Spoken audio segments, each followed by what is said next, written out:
angkatan dari kelas 4 Fakultas Ekonomi dan Bisnis jurusan Manajemen.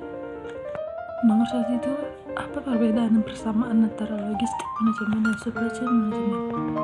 Persamaannya itu sama dalam mengelola arus barang atau jasa, sama dalam mengelola pembelian, pergerakan, penyimpanan, pengangkutan administrasi, dan penyaluran barang, serta dalam tujuan untuk meningkatkan efisiensi dan efektivitas pengelolaan barang.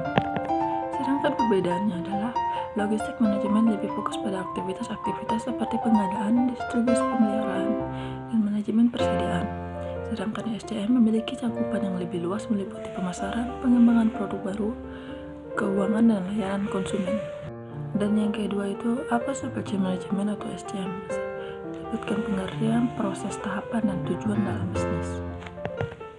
Pengertian SCM atau supply chain management adalah proses pengelolaan aliran barang, informasi, dan jasa dari awal hingga akhir dalam rantai pasokan suatu bisnis. Tujuannya adalah untuk mencapai efisiensi, mengurangi biaya, dan memenuhi kebutuhan pelanggan. Dan ada juga proses tahapannya, yaitu pertama perencanaan atau tahap perencanaan mencakup peramalan permintaan, perencanaan produksi, dan pengelolaan inventory untuk memastikan ketersediaan produk saat dibutuhkan. Yang kedua itu pengadaan. Proses ini melibatkan pemilihan pemasok, negosiasi kontrak, dan pengadaan bahan baku atau bahan jadi. Dan yang ketiga itu produksi. Produksi melibatkan pembuatan atau pengelolaan produk termasuk manufaktur, pengemasan, dan pengelolaan. Yang pertama itu distribusi. Distribusi melibatkan transportasi, penyimpanan, dan pengiriman produk ke titik penjualan atau pelanggan. Dan yang kedua itu manajemen inventory. Ini mencakup pengendalian stok barang untuk menghindari kekurangan atau kelebihan stok. Dan yang ketiga itu pelayanan pelanggan. Fokus pada memenuhi kebutuhan pelanggan dan menjaga hubungan pelanggan yang baik. Dan yang terakhir itu manajemen informasi, yaitu pengumpulan, analisis, dan penggunaan data untuk mengoptimalkan rantai pasokan. Yang ketiga itu jelaskan peran supply chain manajemen di restoran, universitas, atau objek. Saya memilih restoran. Yang pertama itu perencanaan atau planning. Perencanaan dilakukan atas permintaan konsumen yang memiliki kaitan erat dengan fungsi marketing atau sales. Dan kedua itu planning. Planning itu perencanaan atas beberapa banyak sebetulnya bahan baku yang digunakan dalam pendukung yang harus bersedia untuk memenuhi permintaan tersebut. Yang kedua itu pengadaan. Peran pengadaan atau setting yaitu peran SCM di mana SCM memastikan pengadaan bahan-bahan yang diperlukan. Dan yang ketiga itu produksi. Proses ini adalah tentang proses pembuatan produk akhir.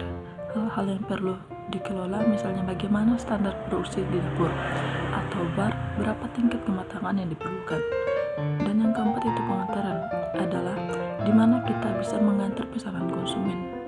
Yang keempat itu jelaskan konsep dasar supply chain element, supply chain management, dan proses bisnis supply chain management.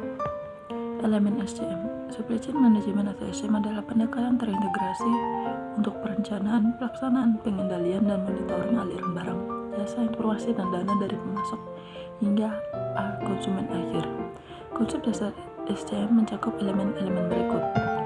Pertama itu pemasok, pihak yang menyediakan bahan baku atau komponen untuk produksi. Kedua itu prosesor, pihak yang mengubah bahan baku menjadi produk jadi. Ketiga, distributor, pihak yang mengelola penyimpanan, pengiriman, dan distribusi ke berbagai pasar. Yang keempat itu pelanggan, pihak yang membeli atau mengonsumsi produk akhir. Yang kelima itu informasi, aliran data dan informasi yang mendukung pengembalian keputusan dalam rantai pasokan. Sedangkan SCM elemen adalah kunci dalam kesuksesan bisnis modern karena mampu organisasi mengurangi biaya, meningkatkan efisiensi, dan merespon perubahan pasar dengan tepat. Ada juga proses bisnis supply chain management. Proses bisnis manajemen rantai pasokan atau supply chain management melibatkan berbagai tahapan untuk memastikan pergerakan barang dari produsen hingga konsumen berjalan lancar. Proses ini dapat bervariasi berdasarkan jenis industri dan ukuran bisnis. Manajemen rantai pasokan yang efektif membantu perusahaan mengoptimalkan biaya, meningkatkan efisiensi, dan memberikan nilai tambahan kepada pelanggan. Berikut adalah tahapan-tahapan utama dalam proses bisnis supply chain management. Yang pertama itu perencanaan atau planning, kedua pengadaan atau sourcing, ketiga produksi atau manufaktur, keempat itu persediaan atau inventory, kelima itu distribusi, distribusi atau distribution, keenam itu logistik, ketujuh itu pelayanan pelanggan atau customer service, kedelapan itu pengukuran kinerja atau performa terus, 9 itu pengadaan atau continuous improvement, 10 itu manajemen risiko atau risk management. Berikut ini adalah link-link yang saya dapat untuk menjawab pertanyaan dari Pak Ardi Mursalini SEMM. Sekian dari saya. Jika ada sesuatu yang kurang baik, saya mohon maaf. Saya ucapkan terima kasih. See you.